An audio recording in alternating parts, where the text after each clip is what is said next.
పెడాపురం నియోజకవర్గం జగ్గయ్య చెరువు ప్రాంతంలో కోఆపరేటివ్ అర్బన్ బ్యాంక్ మాజీ చైర్మన్ బాలపల్లి రాంబాబు అధ్యక్షతన వంగవీటి మోహన్ రంగ 37వ వర్ధంతి సందర్భంగా జగ్గయ్య చెరువు బాలపల్లి రాంబాబు ఏర్పాటు చేసిన Vangaveeti Mohan Ranga DCCB bank chairman Tummala Ramaswamy Babu విగ్రహ ఆవిష్కరణలో ఆయన పాల్గొని పూలమాలలు వేసి నివాళులర్పించారు.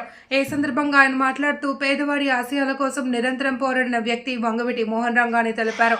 ఆయన ఒక వర్గానికి మాత్రమే చెందినవాడు కాదని బడుగు బలహీన వర్గాలకు ముందుండి పోరాడిన వ్యక్తి. అలాంటి వ్యక్తి విగ్రహం ఏర్పాటు చేయడం ఎంతో ఆనందదాయకమని, వర్ధంతి ఇంత ఘనంగా నిర్వహించడం ఆనందదాయకమని వివిధ నాయకులు డైరెక్టర్లు పూలమాలలు వేసి వంగవీటి మోహన్ రంగకి నివాళి అర్పించారు. ఈ విగ్రహ ఆవిష్కరణ కార్యక్రమంలో మాజీ MLA Pendem Dorababu, Oduri Kishore, market yard chairman Vakapalli Devi, Suryaprakash, Kapu corporation director Challa Lakshmi, రాష్ట్ర సెట్టిబల్జ కార్పొరేషన్ డైరెక్టర్ పెంకే జగదీష్, రాష్ట్ర సగర కార్పొరేషన్ డైరెక్టర్ మొగలి అప్పారావు, రాష్ట్ర ఎస్సీ కార్పొరేషన్ డైరెక్టర్ దానం లాజర్ బాబు, రాష్ట్ర Dasari corporation director KBs Shankar, కూటమి నాయకులు, జనసేన నాయకులు, జనసేన వీర మహిళలు తదితరులు పాల్గొన్నారు.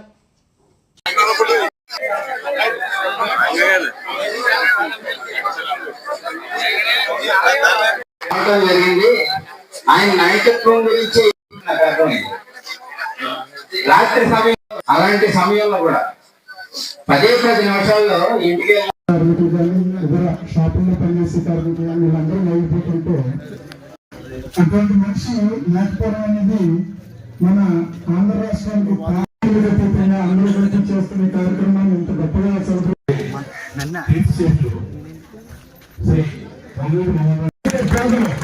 ఎవరైతే బాధలు ఉన్నారు, ఎవరైతే ఉన్నారో వారి కోసం మాత్రం పెద్దలందరూ చెప్పారు. రంగారావు గురించి ఆయన చేసిన పనులు అయితే కార్యక్రమం ఏ కార్యక్రమాలు ఈ జగ్గేశ్వరు మొత్తం 50 మంది కూడా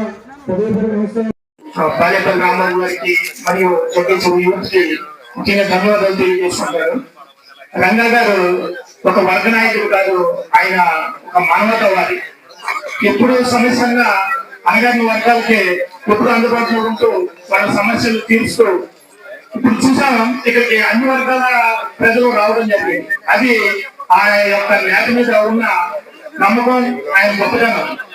ముఖ్యంగా ఉన్నది అబ్దుల్లా గారు ఒక ఎమ్మెల్యే చెప్పారు, ఆయన మీద కుట్ర జరుగుతుంది, హత్య చేసే ప్రమాదం ఉందని ముందుగా చెప్పినా కానీ ఆయన ప్రాణాలను కూడా లెక్క చేయకుండా ఆశయాల కోసం ఆయన పోరాడడం జరిగింది. ఇప్పుడున్న యువత ఆయన్ని నుంచి స్ఫూర్తి పొంది ఆలోచన తీసుకుని ఈ సమస్యల పట్ల, ఈ దండ వర్గాల కుట్రల పట్ల పోరాటం చేయాలని కోరుకుంటూ ఈ అవకాశం ఇచ్చిన వారికి నేను ధన్యవాదాలు తెలియజేస్తున్నాను.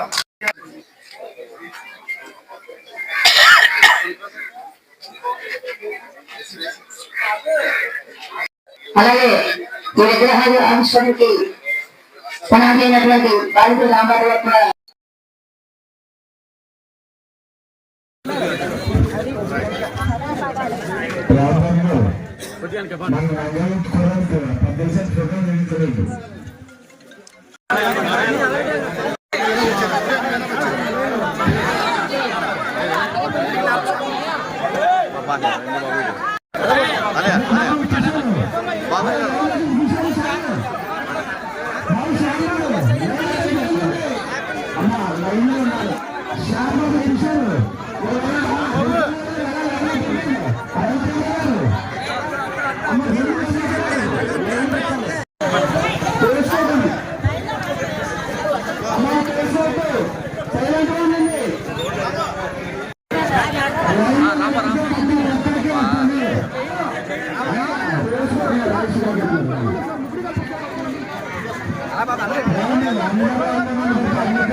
సామాన్యుడికి అందుబాటులో ఉంటూ ఆయన యొక్క జీవన సరళిని ఏదైనా సమస్య ఉన్నారంటే ఆ సమస్యను పరిష్కరించే దిశగా వెళ్ళినటువంటి విధానాలు కానీ ఎంతో మందికి ఆయన బాధ్యత కలిగించినటువంటి వ్యక్తిగా రంగా గారిని ఈ రోజున ఒక కులమని కాదు, అన్ని కులాలకు కూడా రంగా గారిని ఒక ఆఫీసర్గా తీసుకుని ముందుకెళ్తున్నటువంటి వైనంలో ఈ రోజున జగ్గేశ్వరిలో ఈ కార్యక్రమాన్ని చేపడుతున్నాం.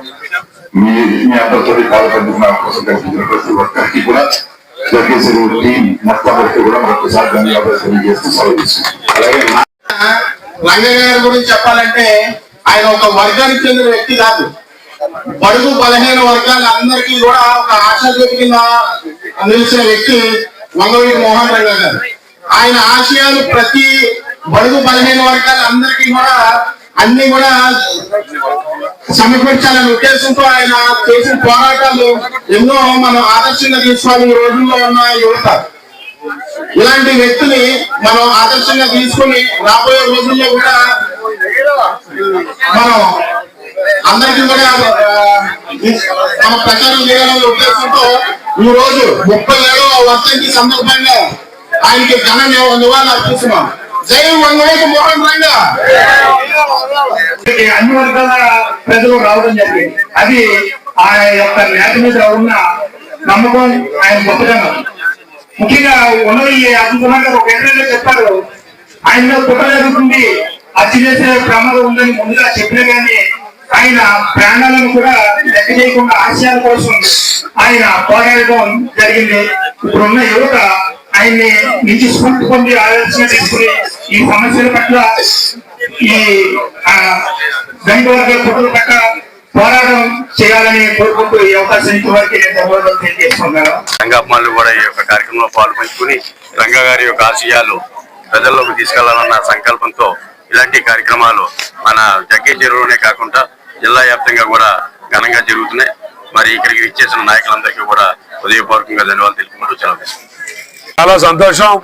భావితరాలు భవిష్యత్తు రాబోయే యువకులు కూడా రంగా గారి యొక్క పోరాట స్ఫూర్తిని ఆదర్శంగా తీసుకుని పేదవాడికి కానీ బడుగు బలహీన వర్గాలకు కానీ కష్టంలో ఉన్నటువంటి ప్రతి వ్యక్తికి సాయం చేసేటువంటి లక్ష్యాన్ని అలవర్చుకునే విధంగా మరి యువతరానికి గుర్తుండాలని ఈరోజు ఇక్కడ వంగవీటి రంగా గారి యొక్క విగ్రహ ఆవిష్కరణ చేసుకోవడం జరిగింది. సంతోషం. ఈరోజు పిఠాపురం నియోజకవర్గంలో అభినవ కృష్ణదేవరాయలుగా పేరుగాంచినటువంటి పవన్ కళ్యాణ్ గారు నేతృత్వం వహిస్తున్నటువంటి ఈ నియోజకవర్గంలో రంగా గారి యొక్క విగ్రహమే కాకుండా ఎవరైతే స్వతంత్ర సమరయోధులు ఉన్నారో, ఎవరైతే పేద ప్రజల బడుగు బలహీన వర్గాల కోసం పోరాడారో వారందరినీ స్మరించే దిశగా మన అందరూ కూడా వారి యొక్క విగ్రహాలు పెట్టుకోవాల్సినటువంటి అవసరం ఉంది. మొన్నటిగా మొన్న మరి పవన్ కళ్యాణ్ గారు మరి ఈ రాష్ట్రం తెలుగు జాతి గౌరవం కోసం తెలుగు వారికి ఒక ప్రత్యేక రాష్ట్రం కావాలనేటువంటి విధానంతో మరి ఆయన ఆత్మార్పణ చేసినటువంటి అమరజీవి పొట్టి శ్రీరాములు గారి పేరున మరి మన జలజీవన్ మిషన్ కి పేరు పెట్టడం, అలాగే మనం పెద్దాపురంలో కూడా మేము పొట్టి శ్రీరాములు గారి యొక్క విగ్రహాన్ని నెలకొల్పుతా ఉన్నాం. ఏదో కులాల కోసం మతాల కోసం పెట్టేటువంటి కార్యక్రమాలు కాదు. ఎవరైతే ఈ రాష్ట్ర ప్రజల కోసం, రాష్ట్ర యువత కోసం, పేద ప్రజల హక్కుల కోసం, భవిష్యత్తు తరాల కోసం ఆలోచించే ప్రతి వ్యక్తిని గుర్తించుకునేలాగా పిఠాపురం నియోజకవర్గంలోనే కాదు తూర్పు గోదావరి జిల్లా వ్యాప్తంగా మరి అందరి యొక్క విగ్రహాలు నెలకొల్పడానికి జనసేన పార్టీ సిద్ధంగా ఉందని ఈ సందర్భంగా తెలియజేసుకుంటూ సెలవు తీసుకుంటా ఉన్నాం.